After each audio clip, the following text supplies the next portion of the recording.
Hello everyone, welcome to जेनिक। तो एक बार सभी बच्चे कंफर्म कर दो कि I am audible and visible. Welcome Sumit Kumawat, good evening dear. Welcome Sumitra, good evening dear. Okay, welcome Pushpa, good evening dear. तो एक बार सभी बच्चे कंफर्म कर दो कि I am audible and visible. और सेशन को बच्चे एक बार सभी बच्चे शेयर कर दीजिए, अपने अपने जो भी कॉलेज के ग्रुप हो, अपना टेलीग्राम चैनल हो, सभी जगह पे शेयर कर दीजिए। Welcome Ashish Kumar, good evening dear. Welcome Prakash Roshan. तो बच्चे आ चुके हैं भैया। और एक बार बता दीजिए कि कल का सेशन आपने जरूर रिवाइज किया होगा, नोट्स बनाए होंगे, आपको सारी चीजें समझ में आई कल के वाले सेशन की।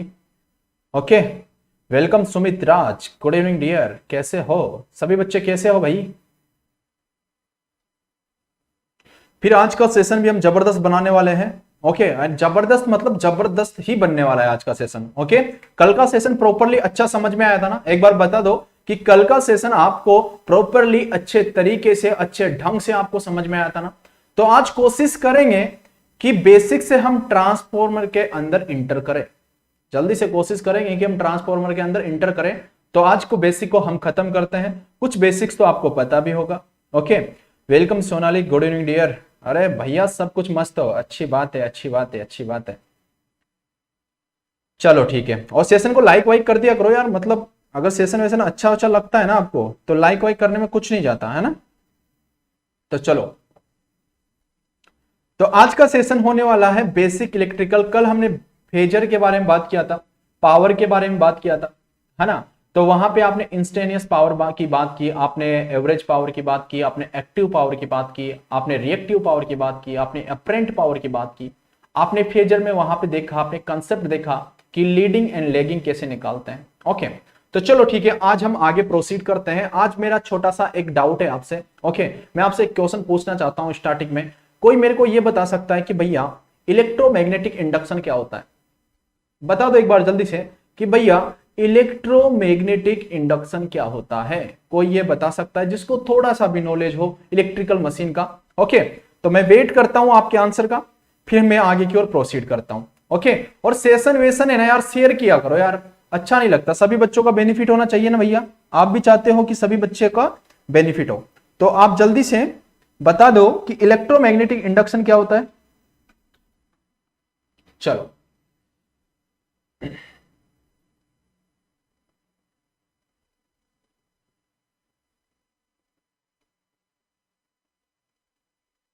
किसी को आता है? किसी को आता है? सर, एक कोयल के करंट के कारण सेकेंडरी में ईएमएफ इंड्यूस होता है। ओके, चलो मैं आपसे बताऊंगा एक देसी लैंग्वेज में, याद रखना। ओके, प्रॉपरली आज एक देसी लैंग्वेज में आपको याद रखना है चीजों को। अगर देसी लैंग्वेज में आप याद रखोगे ना, फील करोगे ना चीजों को, तो चीजें आपको अच्छे से समझ में आएगी। अगर चीजें जब तक फील नहीं होगी तो वो अच्छे से समझ में नहीं आएगी। तो इलेक्ट्रोमैग्नेटिक इंडक्शन की मैं बात करूं तो इलेक्ट्रोमैग्नेटिक इंडक्शन अभी हमारे को सर नहीं पता, लेकिन इतना हम जानते हैं, इतना हम जानते हैं कि मैग्नेटिक फील्ड और कंडक्टर के बीच में कुछ ऐसा होता है, उसके कारण इलेक्ट्रोमैग्नेटिक इंडक्शन हमारे को वहां पे देखने को मिलता है। मतलब ऐसा कोई रिलेशन होता है कंडक्टर और मैग्नेटिक फील्ड के बीच में, ऐसा कोई रिलेशन होता है। ओके, तो वहां पे सर हमारे को इलेक्ट्रोमैग्नेटिक इंडक्शन हमारे को देखने को मिलता है। ओके, ऐसा ही कुछ बोला ना मैंने कि मैग्नेटिक फील्ड एंड कंडक्टर के बीच में कुछ ऐसा रिलेशन होता है। हमको नहीं पता कि कौन सा रिलेशन होता है, लेकिन इतना पता है कि कंडक्टर और मैग्नेटिक फील्ड के बीच में ऐसा रिलेशन होता है, तो वहां पे हमारे को इलेक्ट्रोमैग्नेटिक इंडक्शन हमारे को देखने को मिलता है। ओके, चलो ठीक है। Welcome Sandeep, welcome Anku Jaiswal, good evening everyone. Okay, तो मतलब सभी बच्चे आ चुके हैं, उस सेशन को मजेदार बना दिया जाए। ओके, तो देखो, पहले आप गीता की तरह है ना, थोड़ा सा ज्ञान सुन लो, थोड़ा सा ज्ञान सुन लो। ओके, फिर मैं इसके बाद नोट डाउन करना स्टार्ट करूंगा। सबसे पहले फेराडे लो, माइकल फेराडे साहब आते हैं। माइकल फेराडे साहब बोलते हैं, सुनना एक स्टोरी की तरह सुनना। माइकल फेराडे साहब ये बोलते हैं कि मैं कहीं पे भी ईएमएफ इंड्यूस कर सकता हूं। क्या बोला? कि मैं कहीं पे भी ईएमएफ इंड्यूस कर सकता हूं। ओके, थोड़ी देर के लिए अपना ज्ञान है ना, थोड़ी देर बंद कर दो। ओके, मैं अपना ज्ञान बता दूं। ओके, चलो सुनो। एक बार क्या है, माइकल फेराडे साहब बोलते हैं कि मैं कहीं पे भी मैग्नेटिक फील्ड ईएमएफ इंड्यूस कर सकता हूं। ओके, ईएमएफ में इंड्यूस कर सकता हूं, लेकिन मेरे को तीन चीजों की रिक्वायरमेंट होगी। क्या बोला? तीन चीजों की मेरे को रिक्वायरमेंट होगी। अब इस चीज को मैं ऐसे क्यों बता रहा हूं, क्योंकि बच्चे हम क्या करते हैं कि जब लॉ पढ़ते हैं ना तो बहुत सारी गलतियां, बहुत सारी डेफिनेशन हम रट लेते हैं, लेकिन आज दिन तक ये चीजें हमारे को प्रॉपरली अच्छे तरीके से समझ में नहीं आती है। ओके, तो आज मैं समझाने की कोशिश करता हूं। ओके, तो यहां पे क्या होता है कि फेराडे, माइकल फेराडे साहब आते हैं और वो बोलते हैं कि मैं कहीं पे भी है ना ईएमएफ इंड्यूस कर सकता हूं। ईएमएफ मतलब इलेक्ट्रोमोटिव फोर्स, इलेक्ट्रोमोटिव फोर्स मतलब वोल्टेज। कैसे करोगे सर? इसने बोला कि मेरे को तीन चीजों की रिक्वायरमेंट होगी। एक तो मेरे को कंडक्टर दे दो, जो कंडक्टर होगा वो करंट कैरिंग कंडक्टर होना चाहिए। सबसे पहली बात करंट कैरिंग कंडक्टर, क्योंकि करंट होती है तभी फ्लो करा सकते हो जब उसके लिए उसको क्लोज पाथ मिले, जब उसको क्लोज पाथ मिले। तो सबसे पहले तो मेरे को करंट कैरिंग कंडक्टर दे दो। सेकंड उसने बोला कि सेकंड मेरे को मैग्नेटिक फील्ड दे दो। ओके, और थर्ड इसने बोला कि एक रिलेटिव वेरिएशन दे दो। क्या बोला? रिलेटिव वेरिएशन दे दो। अब जो रिलेटिव वेरिएशन है, ओके, वो एक तो टाइम वेरिएशन होगा, एक आपका स्पेस वेरिएशन होगा। क्या होगा बच्चे? एक तो टाइम वेरिएशन होगा, एक आपका स्पेस वेरिएशन होगा। इतनी सी बात समझ में आई कि सर माइकल फेराडे साहब बोलते हैं कि मैं कहीं पे भी ईएमएफ इंड्यूस करा सकता हूं अगर मेरे को ये तीन चीजें मिल जाती है। तो कौन सी चीजों की भैया आपको रिक्वायरमेंट है? मेरे को तीन चीजों की रिक्वायरमेंट है, मैग्नेटिक फील्ड दे दो, कंडक्टर दे दो और वहां पे रिलेटिव वेरिएशन दे दो। रिलेटिव वेरिएशन जो होगा एक तो टाइम वेरिएशन होगा, एक आपका स्पेस वेरिएशन होगा। इतनी तो बात समझ में आ गई। चलो ठीक है, इसने बोला तो मैं बेसिक रिक्वायरमेंट बोल देता हूं ईएमएफ इंड्यूस करने के लिए। ओके, बेसिक रिक्वायरमेंट, इतनी छोटी सी चीजें मैं लिखता जाता हूं। Okay, basic requirement, basic requirement, basic requirement, basic requirement. आज का सेशन है ना बहुत जबरदस्त बनने वाला है भाई। पूरा सेशन को ना शेयर कर देना भाई, फोड़ फाड़ देंगे आज के सेशन में, सच में बोल रहा हूं, फोड़ फाड़ देंगे आज का सेशन। अगर आपने मिस कर दिया ना तो बहुत सारी चीजें आप मिस कर दोगे, आप ये लोगों को जिंदगी भर समझते जाओगे लेकिन सभी समझ में नहीं आएंगे। आज आप इनको फील करोगे। ओके, आज हम एंट्री करने वाले हैं भैया ट्रांसफॉर्मर में। ओके, तो सेशन को शेयर वेयर कर देना भैया। ओके, तो basic requirement for EMF induce, EMF induced. EMF induce करने के लिए हमारे को तीन चीजों की जरूरत है। क्या है भैया? ईएमएफ को फर्स्ट सर एक तो मैग्नेटिक फील्ड दे दो, एक तो मैग्नेटिक फील्ड दे दो, एक तो मेरे को चाहिए मैग्नेटिक फील्ड, और पीडीएफ आपको टेलीग्राम में मिल जाएगा, चिंता मत करना। ओके, सेकंड आपको क्या चाहिए? सेकंड इसने बोला कि मेरे को सेट ऑफ कंडक्टर दे दो। क्या दे दो? Set of conductor.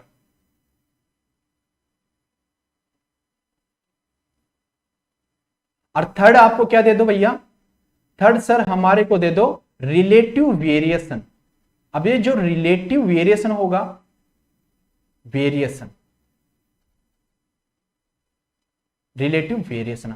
और आज आपको ना इतनी खतरनाक चीज पढ़ेंगे ना भैया, इतनी खतरनाक। आज जब आप पढ़ते हो ना चीजें तो थोड़ी सी चीजें हम है ना सही तरीके से फॉलो नहीं करते हैं, तो वो चीजें ना ढंग से हमारे दिमाग में बैठती नहीं, लेकिन आज इतनी खतरनाक बैठेगी ना, आप बोलोगे सर वाह मजा आ गया, आज तो फाइनली मजा आया, इतना मजा आया कि बताओ मत। ओके, रिलेटिव वेरिएशन एक तो होगा टाइम वेरिएशन, टाइम वेरिएशन, एक क्या होगा आपके पास? Space variation. चलो ठीक है, मतलब ईएमएफ इंड्यूस करने के लिए मेरे को तीन चीजों की रिक्वायरमेंट है, magnetic field, set of conductor.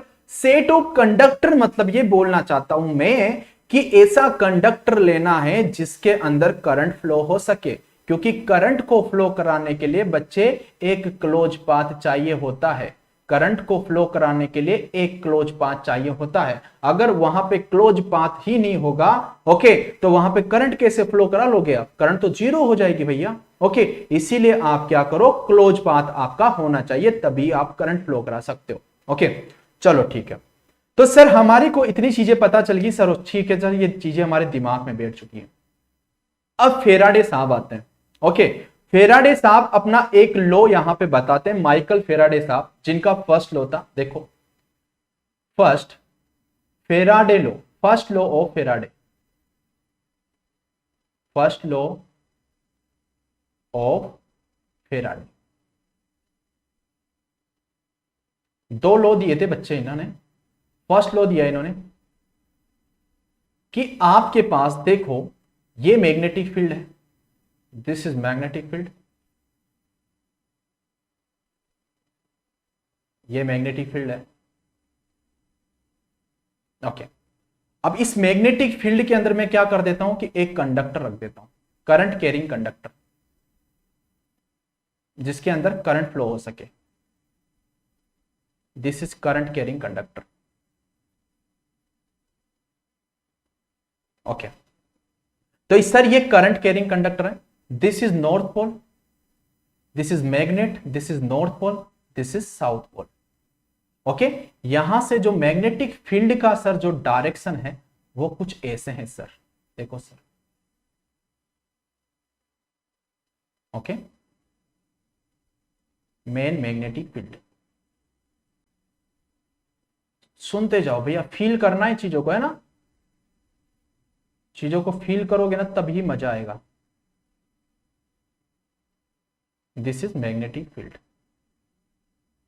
Okay, this is main magnetic field, main magnetic field, main magnetic field,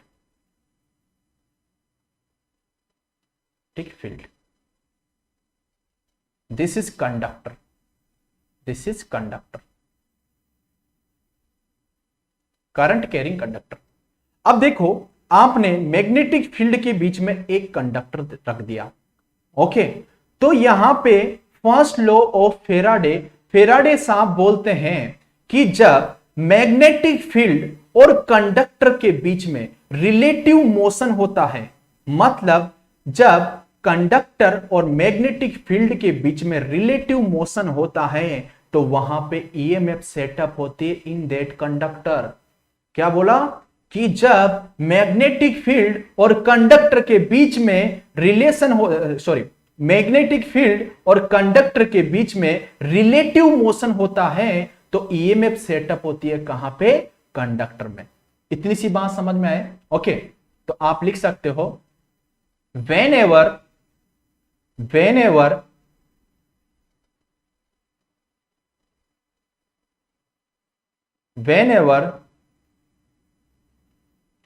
there is a relative motion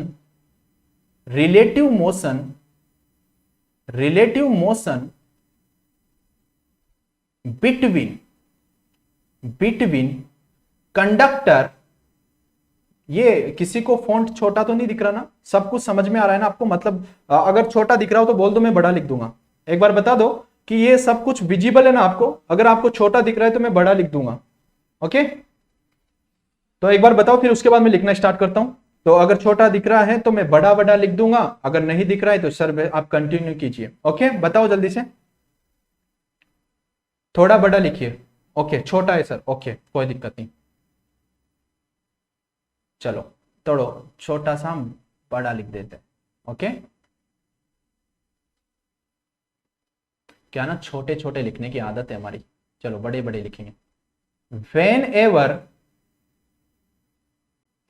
there is a, अब सही है, there is a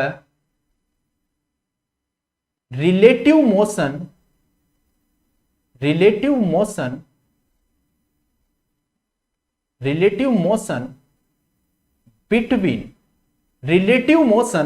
between and conductor, between conductor and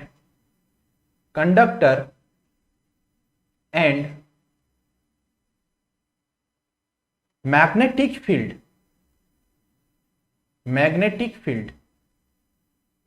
field, then set up electromotive force in that conductor।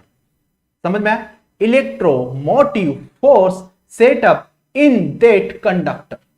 जब relative motion होता है किस किस के बीच में बच्चे, relative motion between conductor and magnetic field के बीच में, then setup of EMF in that conductor.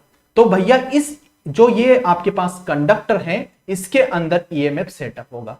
Okay, अगर सर इसमें ईएमएफ सेटअप होगा, अगर सर इसमें ईएमएफ सेटअप होगा तो यहां पे करंट भी होगा, होगा कि नहीं होगा, बिल्कुल करंट होगा। चलो ठीक है, मैंने अपने हिसाब से डायरेक्शन अपने हिसाब से बता दी, यहां पे ऐसा कुछ करंट भी होगा। इतनी सी बात इन्होंने बता दी।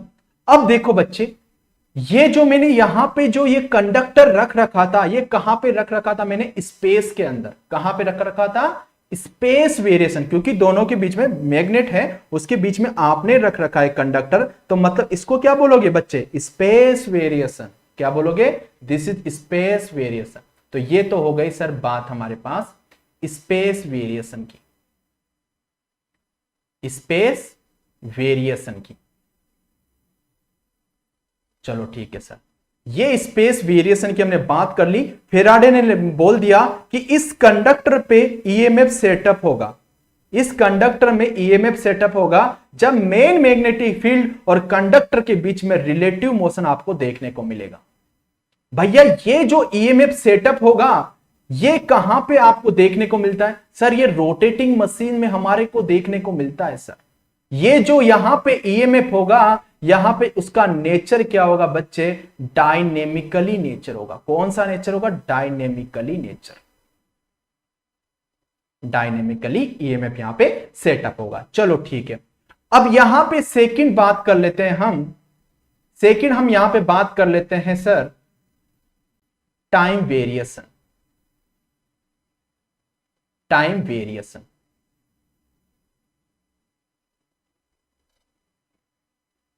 ओके, ये तो हो गया सर रोटेटिंग मशीन के अंदर, ये होगा बच्चा टाइम वेरिएशन। अब टाइम वेरिएशन क्या होगा, क्या बोल रहे हो sir, sir DFCCL complete course cover होगा क्या, यस डियर कंप्लीट होगा, क्यों चिंता करते हो आप, सब कंप्लीट ही तो हो रहा है यहाँ पे जेनिक में, आप पहले से होंगे, सब कुछ कंप्लीट हो रहा है ना, सारी चीजें करवाई जाती है ना, सब होगा भैया, चिंता ना करो। ओके, अब देखो तो यहां पे लिखो time variation,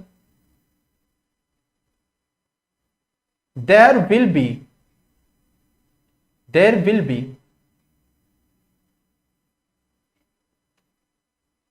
be a coil is placed in time varying magnetic field, in time varying magnetic field, time varying magnetic field. उस कंडीशन पे भी क्या होगा, ईएमएफ सेटअप होगा in that conductor, that is first law of Faraday. समझ में आया, there will be a induced EMF, sorry there will be a induced EMF, induced EMF in coil is placed in time varying magnetic field, that is called as first law of Faraday। तो सभी बच्चों को समझ में आया first law of Faraday क्या होता है। सर ये जो हमारे को देखने को मिलता है ये कहां पे देखने को मिलता है सर, ये ट्रांसफॉर्मर में हमारे को देखना मिलता है, ट्रांसफॉर्मर में बच्चों ये हमारे को देखने को मिलता है। ओके, तो यहां पे आपको समझ में आ गया, there will be a induced EMF voltage in coil is placed in time varying magnetic field, then that is called as first law of Faraday. Okay, ये तो हो गया ट्रांसफॉर्मर के अंदर, और स्पेस हो गया सर रोटेटिंग मशीन के अंदर। तो यहां पे हो गया सर डायनेमिकली इंड्यूस्ड ईएमएफ, ये हो गया सर ट्रांसफॉर्मर। तो सर यहां पे जो आपने बताया तो इसका एग्जाम्पल आप लिख सकते हो, there is transformer, this is dynamically generator. Okay, अभी जो ये टाइम वेरिंग नेचर में तो हम घुसने वाले हैं, क्यों चिंता करते हो Divesh. Okay, time varying nature तो आपका ये पूरा चैप्टर सबसे पहले टाइम वेरिंग है, डायनेमिकल तो हम बाद में पढ़ेंगे, चिंता मत करो, सब कुछ यही चलने वाला है। ओके, अब आपको समझ में आ गया कि फेराडे ने फर्स्ट लॉ बोल दिया कि यहां पे क्या होने वाला है बच्चे, ईएमएफ सेटअप होने वाला है कंडक्टर के अंदर। सर जो ये ईएमएफ सेटअप होगा वो कितना होगा सर, E इक्वल टू क्या हो जाएगा बच्चे, N D five upon D of T.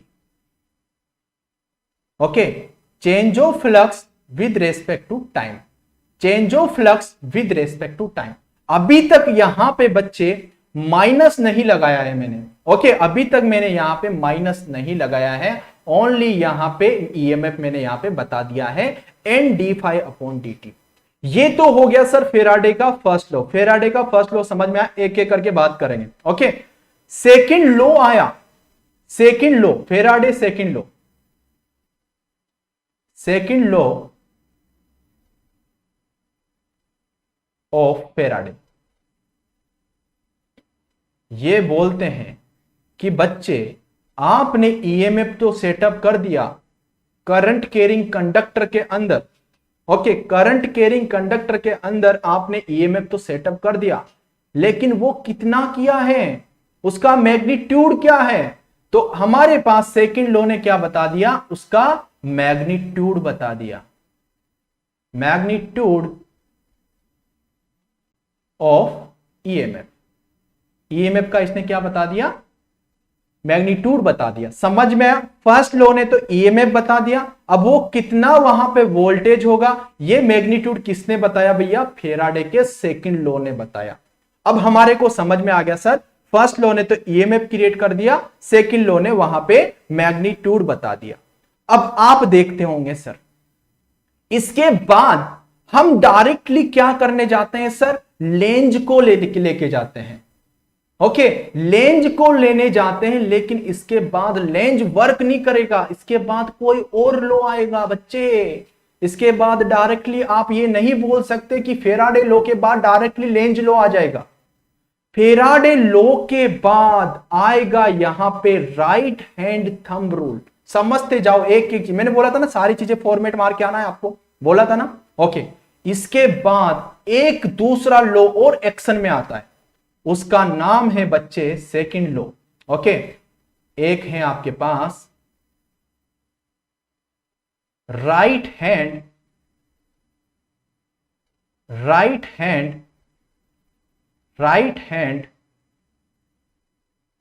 Thumb rule. इसके बाद आप डायरेक्टली लेंज को नहीं बुला सकते। ओके, इसके बाद बुलाओगे आप किसको सर, इसके बाद हम बुलाने वाले हैं राइट हैंड थंब रूल या राइट हैंड कर्ल रूल, ये भी इसको बोलते हैं। इसका नामकरण है भैया, याद रख लेना। अब इसने क्या बोला सर, इसने क्या बोला, इसने क्या बोला, ये भी हम देख लेते हैं। देखो, इसने ये बोला कि बच्चे, फेराडे से बोला कि बच्चे आपने बोला कि जब मैग्नेटिक फील्ड और कंडक्टर के बीच में रिलेटिव मोशन होता है तो इस कंडक्टर में ईएमएफ सेटअप होता है। ठीक है सर, ईएमएफ सेटअप होता है।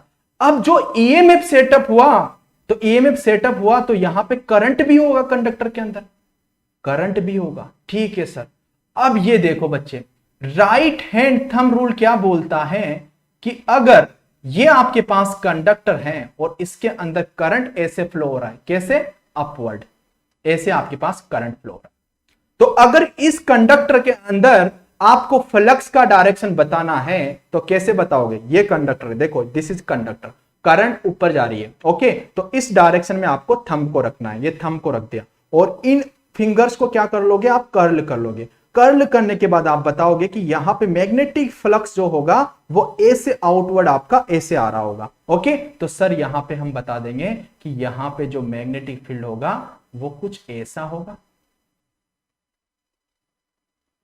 कि नहीं होगा। अगर मैं आपसे बोलूं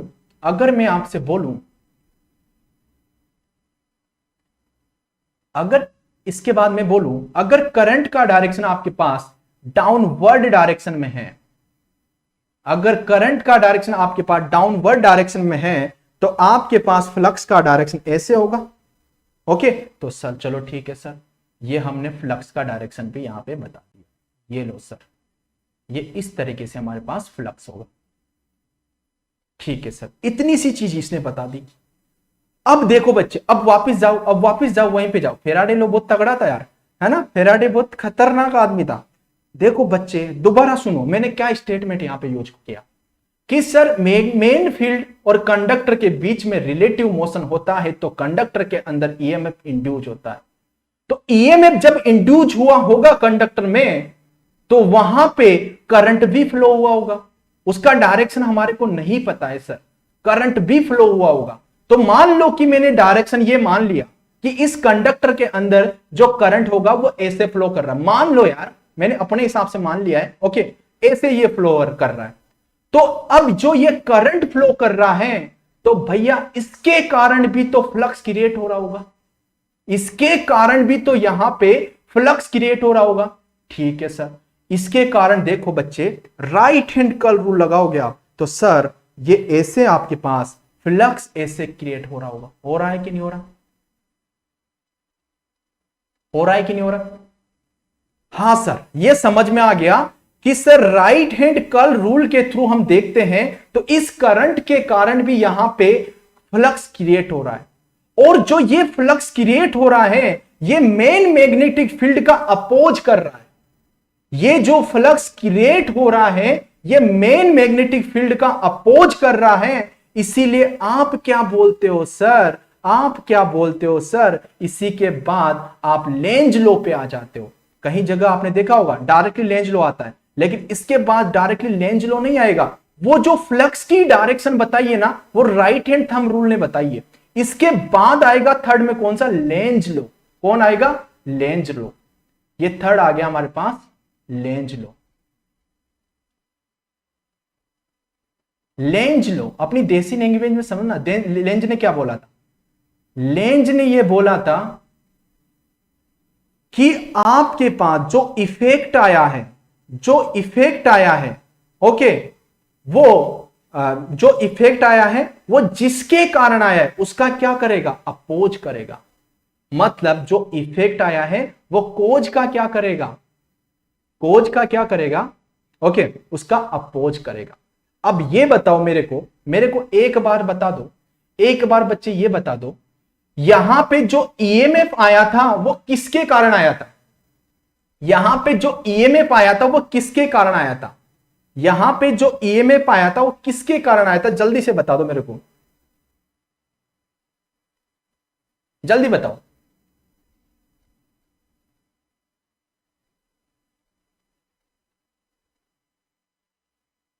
जल्दी बताओ।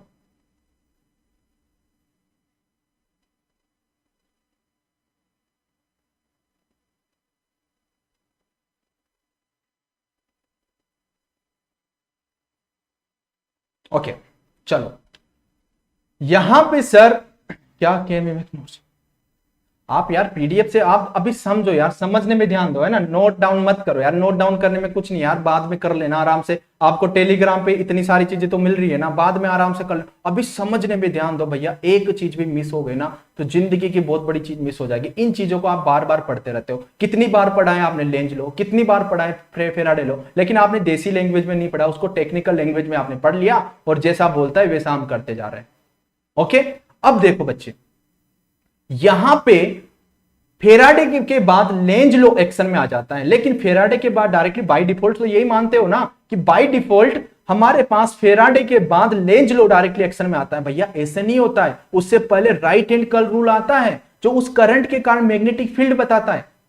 अब देखो सर, यहां पे मैंने बोला कि लेंज लॉ ये बोलता है कि यहां पे जो इफेक्ट आया है वो अपने कोज का क्या करेगा, अपोज करेगा, अपने कोज का क्या करेगा, अपोज करेगा, अपने कोज का क्या करेगा, अपोज करेगा।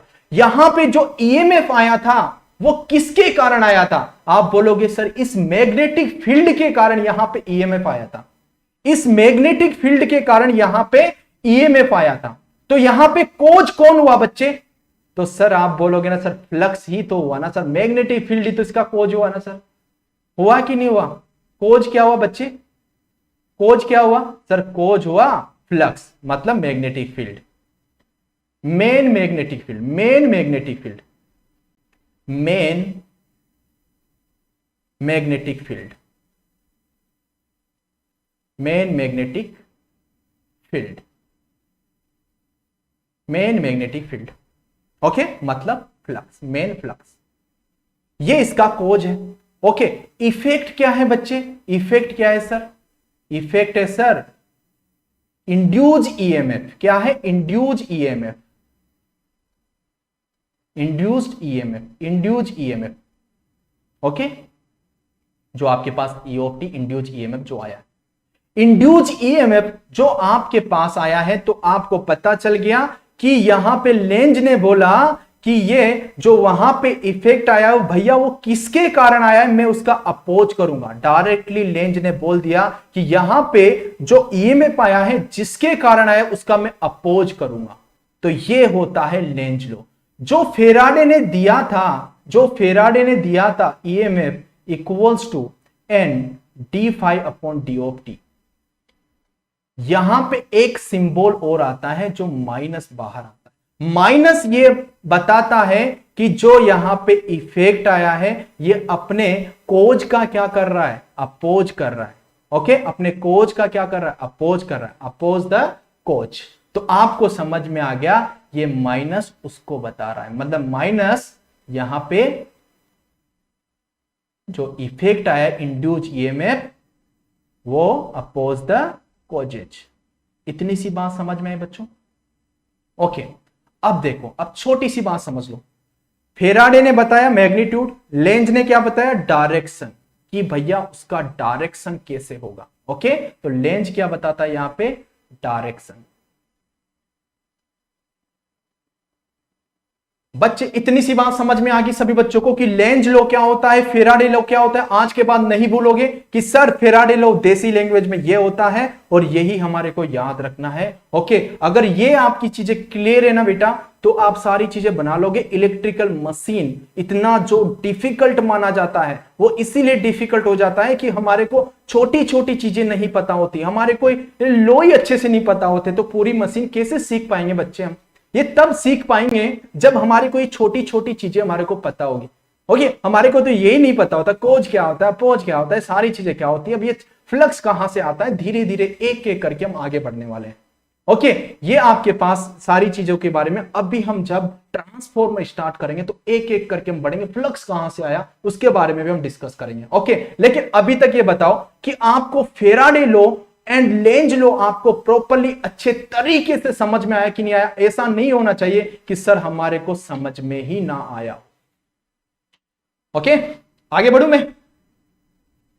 आ गया ना? चलो